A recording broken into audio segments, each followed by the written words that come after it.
Evan Andrews from Vandrews Media. How are you? Jim, I'm doing all right. How about yourself?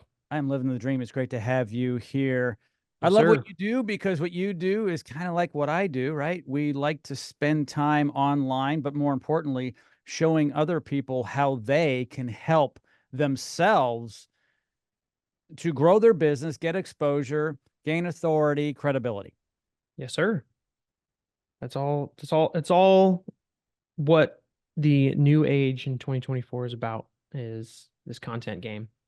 Yeah, if you're not online with video content at a minimum, maybe even podcasts, Oh yeah. the days of just typing stuff in are behind us. You still should do that. I mean, it's obvious we should do a number of different things, but you should be doing recorded content, Yep. some live content. And we need to get over well, I don't look good on video or I'm afraid to do it. Evan Andrews can help you with that. Evan, why is video content so important today? Like, why is the video content that we talk about, that we produce, that we put out there for ourselves and our clients so important? I mean, first and foremost, it honestly is from like the discoverability side of things. Like now more than ever it's never been easier to be discovered with a personality, a service, a brand, anything like that because of social media. And kind of since TikTok kind of came out and the way that the social media landscapes have changed, social media is turning a lot of people on to new things, right? I just made a piece of content about this recently in talking about how TV commercials were the way that, when I was growing up, Mhm. that's how we figured out like what we wanted for Christmas, right? Or how we like figured out, a new thing that we wanted to go do or buy or whatever it was, right? And that's kind of how social media is now. I mean, especially with households that don't even have like cable anymore. Like I know I'm one of those people. Like I haven't had cable in years, right? So every new thing that I see comes through some kind of social media content. And that's to me this like if you weren't doing it for any other reason, like that would be the reason to do it. I mean, there's other ways that you can do it. You can pay for things and there's other systems and there's other ways that content can work for you or what have you, but simply from an organic standpoint, it's just how can you be discovered by somebody who has no idea who you are? Yeah. I spend a lot of time on Facebook. My clients spend a lot of time on Facebook, and my clients' customers spend a lot of time on Facebook. The reason why I bring this up is when I scroll through my feed, and this is me, but I'm sure it's true of a lot of people, the number of videos as a percentage of data has gone up tremendously. My point is it's video after video. People are attracted to video. Men especially are very visual and they want to see stuff, but Mm-hmm. women as well. Mm-hmm. And people want to do what? They want to become educated. People love to learn things. You don't even need to go to college anymore, honestly. If you True. don't let social media rot your brain in certain ways and you use Yeah. it properly, Yeah. it's really, really educational. So my point is we're scrolling through and it's video, video, and that's what we want to really see now. We want to watch it, and it can't really be like too long because people aren't going to watch it. You have to catch them quick early on. Sure. Yeah. And if it's just text or an image, that's okay, but that's yesterday. You need Yeah. to catch up with video. What are your thoughts on that? Yeah. I mean, I think people are a lot, I don't know if lazy is the right term, but we've just been we've kind of been everything has just been made easier for us, right? So whereas, you read a blog post, 7, 10 years ago or whatever, uh now you can get all of that information in a 60-second reel or Mhm. something on Instagram, Yeah. Facebook, or TikTok, right? So I think because we've kind of been force fed the medium, it's what we prefer now. Uh, but for whatever reason, a lot of people still have this mindset around that they don't look good on camera, or they don't know what to say, or they don't know how to do this or that, and that's what's just holding them back from doing something. um there's a lot of creators out there that will sit there and tell you that if you're gonna invest the time into making video content for yourself, your first video is going to suck. Your first 100 videos are probably going to suck, right? And your video sucking, I guess, would be a preference, right? Because some people don't care what their videos look like, but there's other people that do. And I would think that business owners probably are more on the side of like, we want to look a certain way, because that's that old mindset. That's that TV mindset of like, oh, these polished, nice, fancy things. And that's just not the landscape anymore. It's more about the strategy and the system behind the content. And that's where more of the value is than the glitz and the glam. I agree. I think the day that they put cameras in people's homes for these reality programs, You're right. like Big Brother or something, Yeah. that I believe is what switched over from a highly produced program, let's say on TV from the 1970s, Yeah. 80s, and 90s, to anyone now can use any quality product, even any audio quality product, as long as it's entertaining or nutritious to the viewer, they Hmm. will consume it. It's almost okay to be jerky with the camera. Maybe it's even preferred. Yeah. Maybe that's an effect, right? Yeah. And it's okay to be on the street and have a lot of noise behind you. Back in the day when they produced movies, quiet on the set. Yep. That's what they say. Yep. And action, and everything had to be no, cut, cut, cut, take 12. Not Right. anymore. It's like Yeah. we're live here in Times Square on my phone. Yeah. And I think a lot of that still is personal preference for uh the producer, the production, or the person paying for the production, right? But you said something, you mentioned Big Brother, right? Mm. And I think that same vein there is why like video podcasts have kind of skyrocketed over the last several years. People, the public, in our nature, we're voyeuristic people, whether we want to admit it or not. Like we like to watch other people talk about something, right? It can be educational and we get something out of it, or it's that entertainment and what I think the kids today call it, brain rot, right? No. I get comments all the time on on stuff that says my content is brain rot, which I don't agree with, but whatever. But I think at the end of the day, people just want to watch other people be. And I that's one thing that I like to tell people, is that it doesn't have to be perfect. People just want to see the thing, whether that is, if we're talking about business owners, if that's the system, the process, the service, whatever. Like you can just showcase what you do, and eventually people will start to attribute your branding or whatever you have, kind of throughout your content or what have you. But that's when they'll start to make those connections, and those neurons will start connecting. It's like, oh, this guy does this thing. Oh, I remember him from here. And that's how that snowball effect kind of starts. But if you're not making content, you're really not opening up that door for yourself. Yeah. If you go back to as far as you can remember as a child, because that's as far Hmm. as we can go back Hmm. ourselves. Evan, this is true of you. It's true of me. It's true of someone 100 years ago. When you saw a billboard or you heard a radio jingle or you saw a TV ad or a newspaper ad or a print ad in a magazine, whatever it is, all of those touches begin to get stuck in your brain, Yep. hopefully in a good way for the consumer. Yep. And what happens is when they see your name somewhere else, when they need you.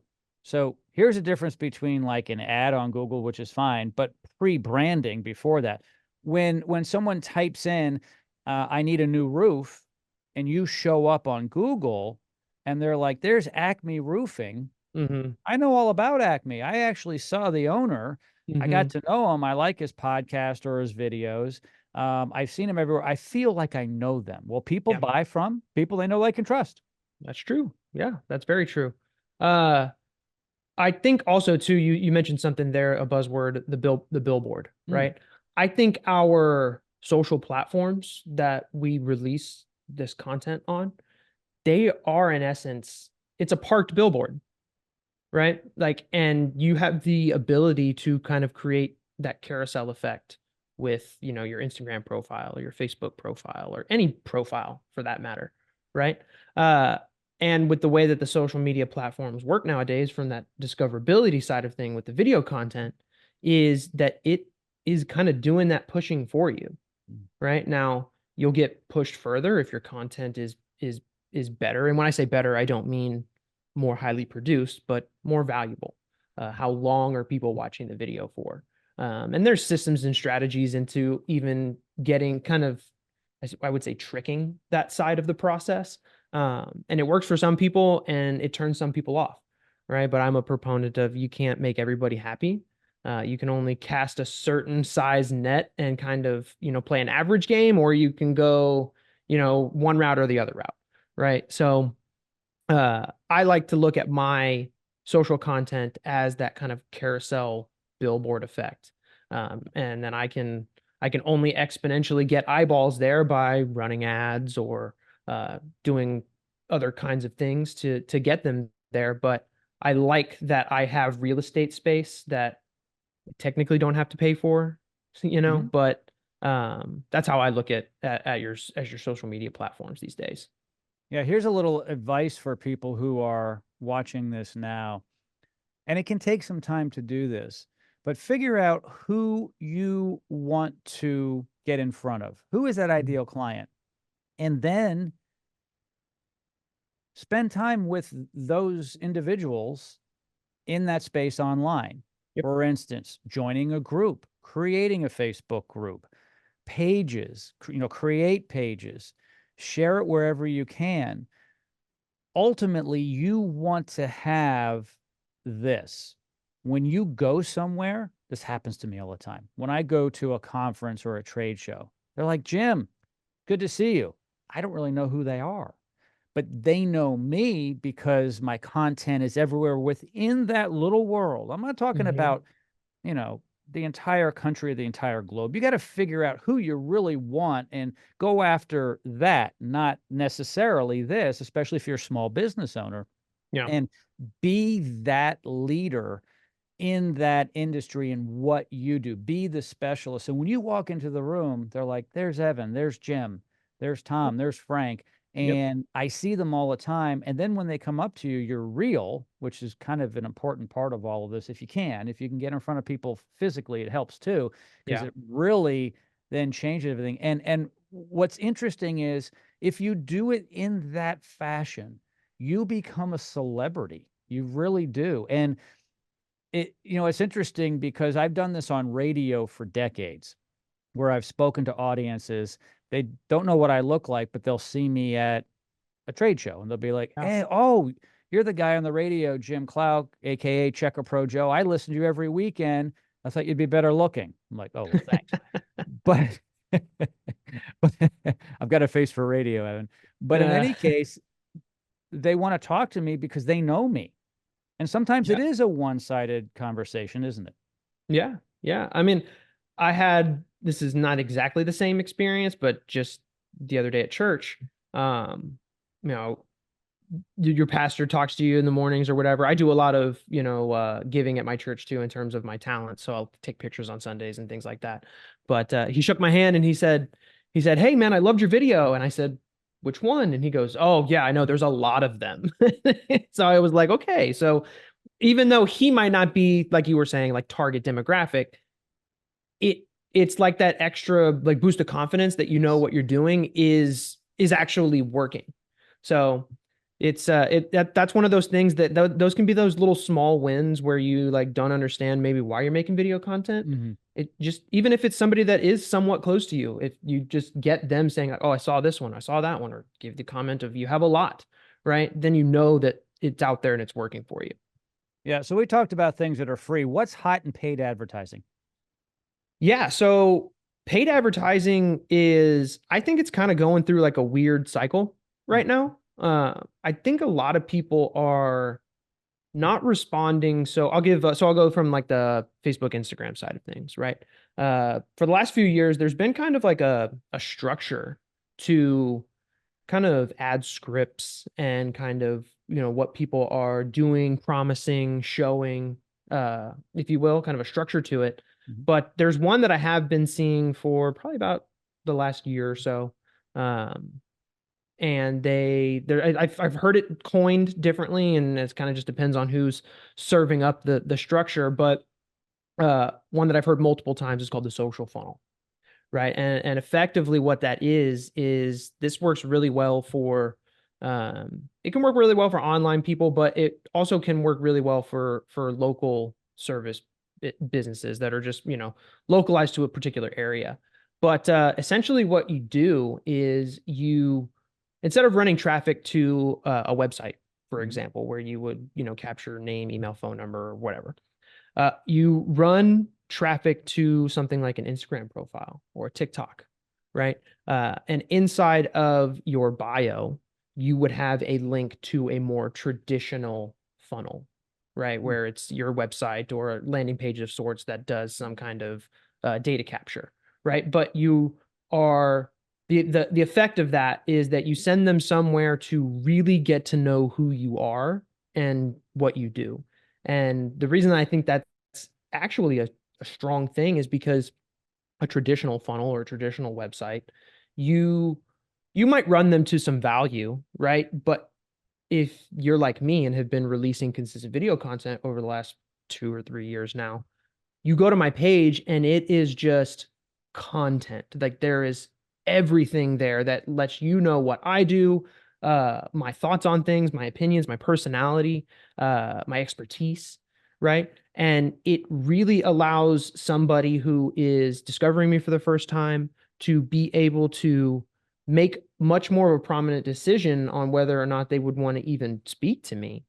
And I think that's so much better than, going to some kind of landing page or something like that, you have still only a 50-50 shot, but you do a lot more of that nurturing pre getting them into your sales funnel or, contact page or something like that. And I think it's a better way to lead with a ton more value than kind of this gated thing that you maybe you're trying to serve them in exchange for their information.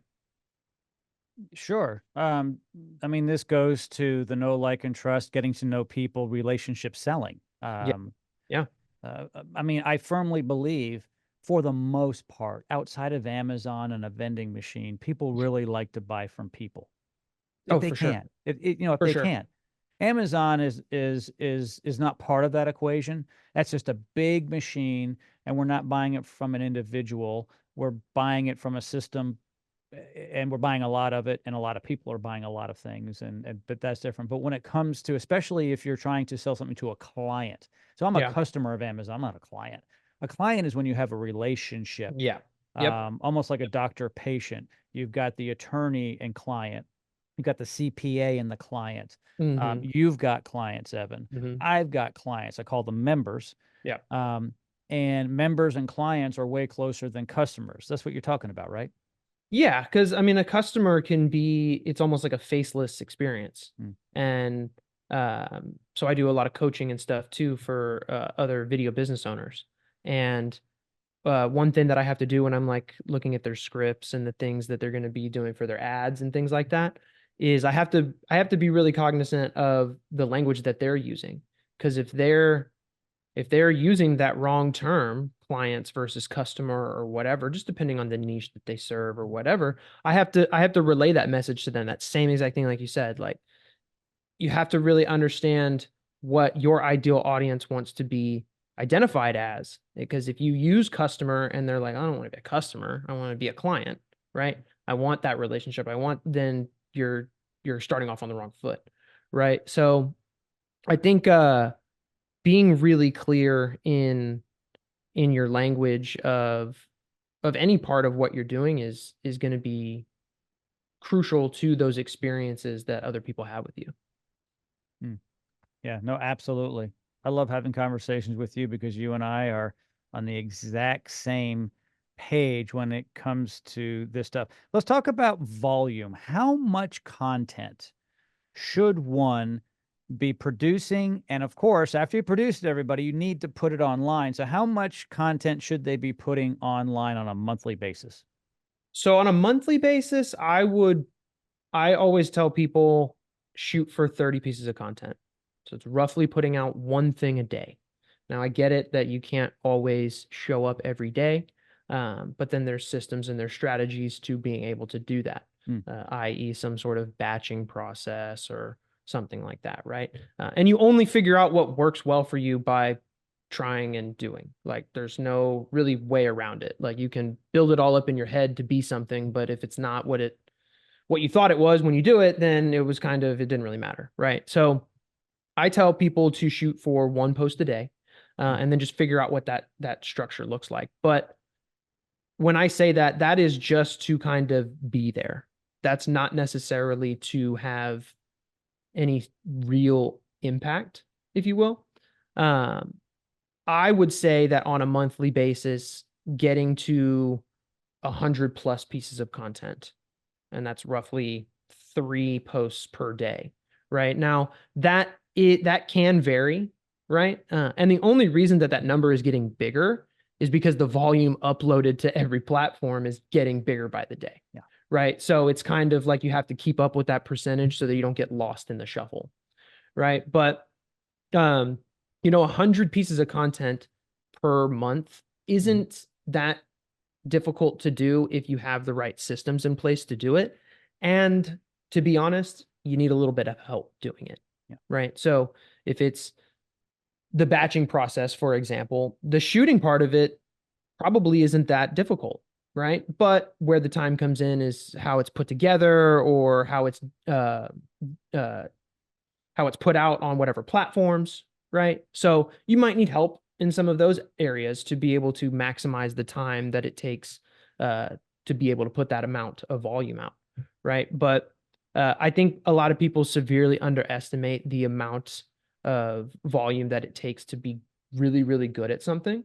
And that's what there's creators out there that kind of misconstrue that. And then there's ones that kind of blow it out of proportion, if you will. I think there's a happy medium in, the extremes that you'll hear from people. And for me, that's around 2 to 3 pieces of content a day. If you can be more on that 3 side of the spectrum, that would probably be better. Because per platform, there's different placements, right? You can be on a longer form YouTube video and then the shorts aspect. And even now YouTube has more of like a profile community part of their platform as well. And then, Instagram and Facebook, you have stories, you have reels, you have just regular long form videos or posts or what have you. And TikTok works much in the same. So, it doesn't always have to be 3 pieces of video. Ideally, that would be better for you. But it doesn't have to be that. But 3 times a day is what I would say would be a really good starting point for anybody. But it's about figuring out how to maximize your input to get the kind of quote unquote return that you're kind of looking for that. Yeah. So I'm going to throw something out here that's going to throw a little fuel on this. So I think a lot of people are picturing this. Okay, I could do something live. I could do a 3-minute video, and maybe I'm doing a 20-minute podcast, which is a lot of time. But I will tell you something. If you do a podcast and you're recording it on video, there's great content there, right? So you can chop that puppy up. So that's a really good way to maximize that time. So that's one way to throw some fuel on it. But another way to throw some fuel on this is just don't put it on your Facebook or Instagram. Okay. Have a reason to put it on other people's. Have a reason to share it to groups and or pages. Ask people who may be interested in what you do to share it. And the more great content you have, the more likely they will share it, because it means something to them and the people they're sharing it to. Yeah. So a good little trick for anybody listening that is on Instagram, for example, right? So I can share a reel on Instagram, right? And then I can share that same reel to my story. Yeah. Right. Also in that, I can have collaborators within that reel, and I can mention other people in that story. Right. Yeah. But what I didn't know this until not too long ago, but when you share a reel to your story and somebody watches your story and sees the bit chunk of the reel, it goes towards the reel views. which then pushes that, like, so like let's say a reel goes stagnant after a week or whatever, or a couple days or whatever. You reshare it to your story, then your own people are now kind of watching it again, and it kind of sparks it back up for the algorithm's sake.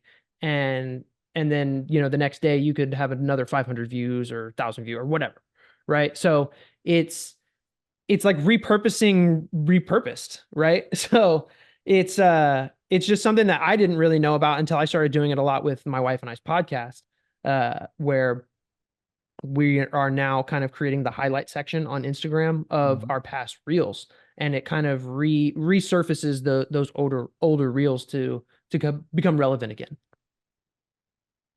No, absolutely. I'll often go into my Reels vault, which is just sitting there on Facebook, Instagram, and so forth, and look at them and say, wow, you know, I had 1,200 views on this thing 3 months ago, and this was a good video.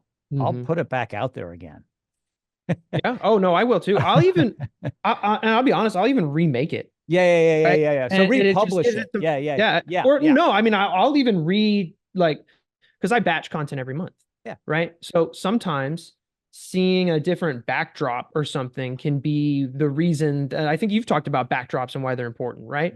So redoing stuff that you know has worked in the past, there's nothing wrong with that. Like a lot of people think like, oh, I've already told people about that. Yeah, but that was a month ago or whatever. And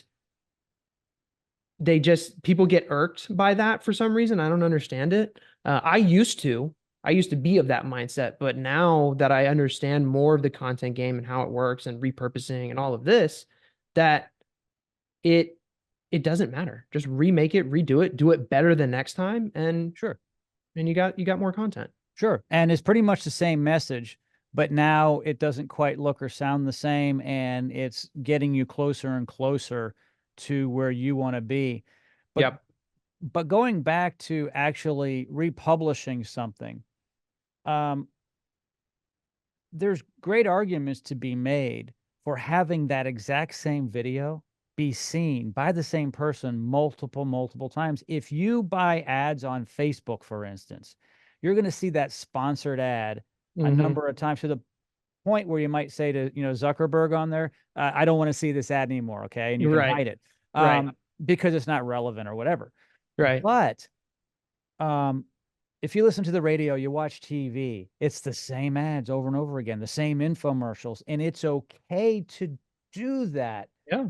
It really is. Some people say, I have to have a brand new piece of content. It can sound something like it or look something, but you don't have to do that. Yeah. There are studies that go back probably close to 100 years, but at least decades, of the same message, the same jingle over and over and over again. Because if you change the jingle every time, how's someone supposed to remember it? Especially if it has your phone number in it, right? Right. Yeah, no, you're exactly right. And the touch point number, I think, has went up in recent studies. It used to be like 5 or 7, right, before somebody really made a decision. Now they're like saying it's like 10 or 12. Like just because the volume and how we're being inundated with content these days. But yeah, I mean, it doesn't have to be redone or whatever. It can simply be repurposed, reposted, and that's totally fine.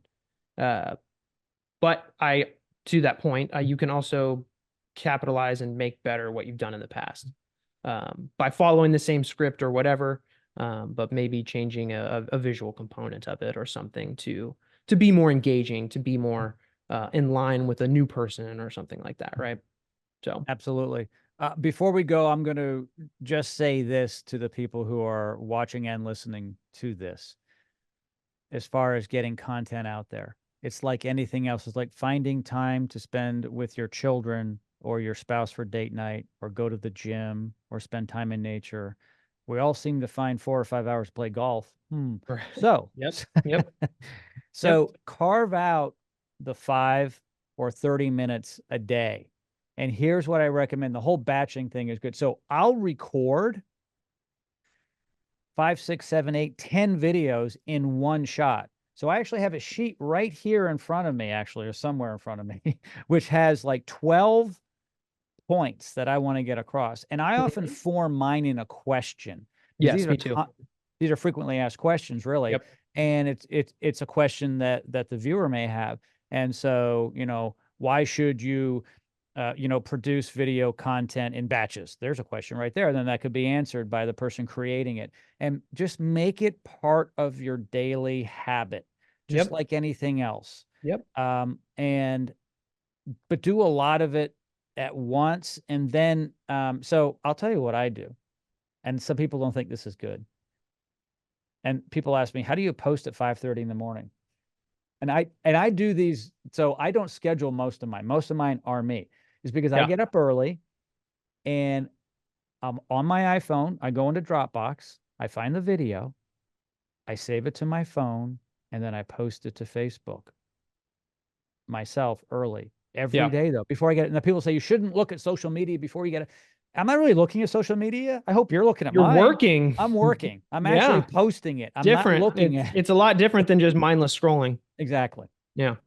And so I get it. Like I get, and I'll post a number of things before 8 in the morning, like 3, 4, 5 things, Yeah. which is Yeah. okay Right. because some people don't see it when you post it. And I'm not really sure what they do at Facebook, but I'm convinced stuff has different life cycles. So if you post 3 within an hour, the first one might still be alive at 3 o'clock in the afternoon to someone somewhere. The algorithms, I don't know how they all work. Okay.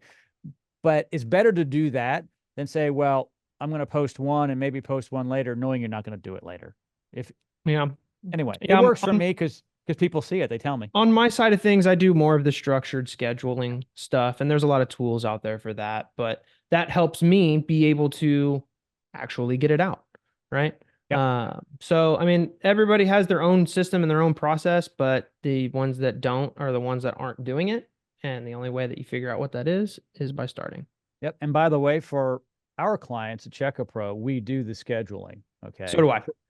But So for do my I. own, yeah, and I know you Yep. do. But for Yep. my own, I'm kind of hands-on. Yeah, I get I it. don't even have anyone in my organization do my own. Oh, and that's I something get else it. quickly before we go. Yeah. Do you post as a company or do you post as a person?